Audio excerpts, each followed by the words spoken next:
Can I have everybody's attention? Gentlemen, take a seat.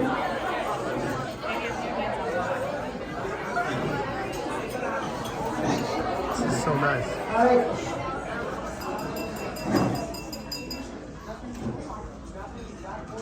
Okay, we're going to get going with the program, and it's my pleasure to introduce the guest speaker for this evening. His name is Rich Kelly. Rich is a former New England CYO champion, who in high school also went to the national championship at Mount Bird Academy and a state championship at Fairfield Prep. Throughout college, he played for Quinnipiac University, Boston College, and UMass, and was one of the only players in the country to score 1,500 points and dish out 500 assists throughout his career. Rich is now a graduate assistant with the UConn men's basketball program and is coming off another national championship this past season. Rich's journey embodies a blend of athletic honors, academic dedication, and professional sharpness, setting a commemorable standard for inspiring athletes and professionals alike. Please help me welcome Rich Kelly.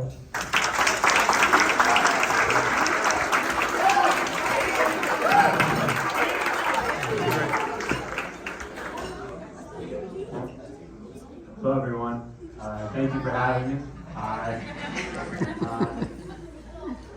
I remember being in the seats that you guys are in. I went to St. Lawrence, which is in Shelton, and it's now called Holy Trinity Catholic Academy.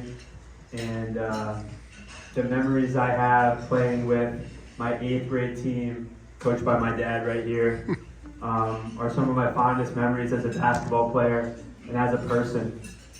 So all of you are really in a beautiful spot right now. Continue to cherish these moments you have. There's a movie called Stand By Me. It's an old movie. And one of the main characters says, I don't know if I ever had as good of friends as when I was 12 years old. Something along those lines. And I think there's some truth in that. I remember just being super close with all of my best friends in 8th grade. And then we went to high school and life happens. You kind of go your separate ways. You get different interests. You go to different places. Maybe you split up. Maybe you stay together. But really just cherish this moment you have together right now, because it's a beautiful one. I've had the fortunate circumstances to be part of a lot of winning groups at a young age. In high school, I won a national championship. I was teammates with 2 NBA players, a guy named D'Angelo Russell and a guy named Ben Simmons.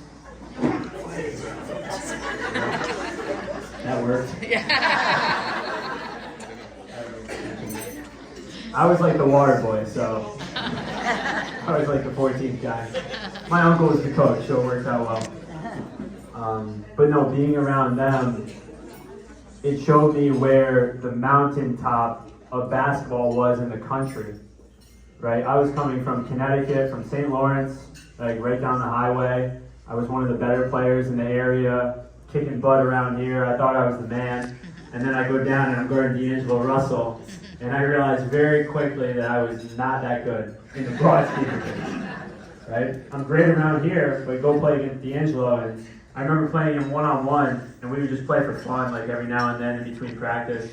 And I scored on him one time, and it was like a bank shot turnaround like over my head, and he probably scored 60 times. So that just shows you. And I had a great career in college, right? I scored 1,500 points, all that stuff, but there's levels to it, right? D'Angelo was at the very top of it, and it humbled me when I got there. And it taught me the lesson that if I really want to be good at this, I have to give everything to it. And Mr. V talked about being a winner before. I've been around a lot of winners at a young age, and I've found that winning has much more to do with the approach you take rather than the results you get. A lot of times we want to win so bad, we want to get these championships, right? But there's a lot of things that are out of our control, right? You go up to take a shot and the ball slips out of your hand. It's out of your control, right? You can't really do anything. All you can do is get your eyes on the rim and hold your follow through. Control what you can control. And I thought it was beautiful what Mr. V was saying earlier about the different types of winners, right? Like, I think a lot of people think of like Michael Jordan, Who's heard of Michael Jordan? Anybody? Right? Has anyone seen The Last Dance? That movie, that documentary, right? Michael Jordan was decimating everything in front of him, right? And there was a lot of his teammates that were saying, yeah, Michael was kind of a jerk, but he was a great basketball player, and we won a lot of games. And there was a moment where Michael was sitting by himself on his couch, and he started crying. And to me, it was because he had all these championships, and yet he was alone. And he said, if you don't want to play that way, don't play that way. But I chose to play that way. Right? That's how he played the game, right? There's many ways to play the game of life. There's many different types of winners. You can go be Michael Jordan, and you can go chase competitive greatness, and that's what you want to do. Or on the other end of the spectrum, you have Jesus Christ. It's all about love. It's all about service, right? He's on the cross. He's being tortured to death, and he says, forgive them, Father, they know not what they do. To me, that's a winner. Choosing forgiveness in the face of adversity, right? And so I talked about the approach to winning, okay? And so there's an ancient philosopher, he said, watch your thoughts, they become your words. Watch your words, they become your actions. Watch your actions, they become your habits. Watch your habits, they become your character. Watch your character, it becomes your destiny, right? And so if you want your destiny to be that of becoming a winner, whatever that means to you, right? Because our definition of success is different for everyone here, right? Just like Michael Jordan, me, my dad, we all have different versions of success. So understand, what is success to you? What do you want to be in 5, 10, 15 years? What do you want your life to be? And then go write your story. But like that ancient philosopher said, it starts with your thoughts. What kind of thoughts would that person have? The person that I want to become, right? And so I'll talk about the perspective of being a really good basketball player, because that's my life experience, right? And so what kind of thoughts would a really good basketball player have? If they miss a layup, would they say, oh, I'm the worst, I can't do anything, right? Would they say, hey, I got this next time, right? That type of stuff, encouraging. Are your thoughts empowering you? Are they uplifting you? Or are your thoughts breaking you down and pushing you lower, right? Very important to be aware of the thoughts that we have in our head. Next, our words, right? We want to talk to ourselves like we're best friends with ourselves. You're the only person in this head. And so you want to get comfortable in there, right? And so you want to talk to yourself as if you're talking to a best friend. And so you fail a test or you miss a layup. How would you go approach your best friend? Approach yourself like that. Give yourself that type of love. Very important, okay? This leads to our actions now. It's not enough to think it. It's not enough to say it. Now we have to go do it, right? And so let's talk about the perspective of a really good basketball player.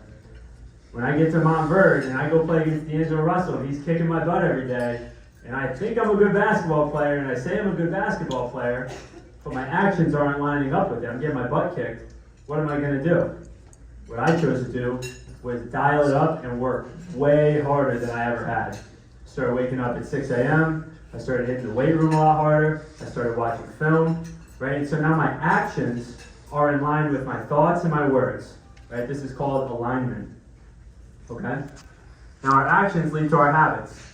Our habits are things that we do over and over again, right? Kind of like you hold your follow through or you brush your teeth, right? These are our habits, things we do over and over again. And so when you get the ball and there's 3 seconds left and they throw you the ball, you don't have time to think, okay, I got my feet set. Okay, this feels good in my hand. I got my eyes on the rim. There's not enough time for all that, right? You just shoot the ball. Or whatever it is, if you run track, you just run. The gun goes off and you go, right? You fall back on your habits. So whatever you've done over and over again, that's what's going to happen in that moment, okay? And then our habits are created. Are our habits consistent or are they inconsistent? In the pursuit of greatness, does anyone in here want to be great? It's okay if you don't. That's fine too, right? But if you want to be great, the pursuit of that is going to be a very long journey, right? Because if it was easy, everyone would do it. Have you heard that before? Right? If it was easy, it would be like, oh, I'm great now, right? If it was one step.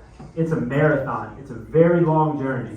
And if you want to become great and go on that long journey, You're going to need to be consistent. That means doing the same thing over and over and over again. The answers to winning, I've been around a lot of winning. The answers to winning are not hard. They're not, no. They're not difficult. They're simple, but they're not easy. Right? Work hard. That's the opposite of easy. Be a good person. Right? Show up on time. It's all very simple stuff. There's no secret potion to winning. I've searched for it. It's not. It's very simple stuff, but it's not easy to do. It's not easy to be consistent, to show up every single day and pursue the same thing over and over again. It's not easy, but you can do it, and anyone is capable of it. That's the beauty of it. Okay? Now we have our habits. Our habits dictate our character. Our character is who we are, right? In times of adversity, we are revealed. When things get really hard, the real you comes out. And that's why I think that story of Jesus on the cross is so beautiful. The worst possible situation ever, right? You're being tortured to death by this group of people that hate you, and he's talking about forgiving them. He's talking about forgiveness. That was Jesus' character. And it showed in that moment. And our character dictates our destiny. Our destiny is the life we're going to live, the person we're going to become. And I ask all of you right now, as you take the next step in your life, right? You're going to 8th grade, you're going to 9th grade, you're going to high school. Maybe you're 6th and 7th grade and you're just moving up into the next level of middle school. Take some time to think about, who do I want to become one day? What do I want my destiny to be? And know that you can achieve whatever it is you put your mind to. But it starts with your thoughts, then your words, then your actions, then your habits. I wish all of you the best. Good luck along the journey. Much love. Thank you.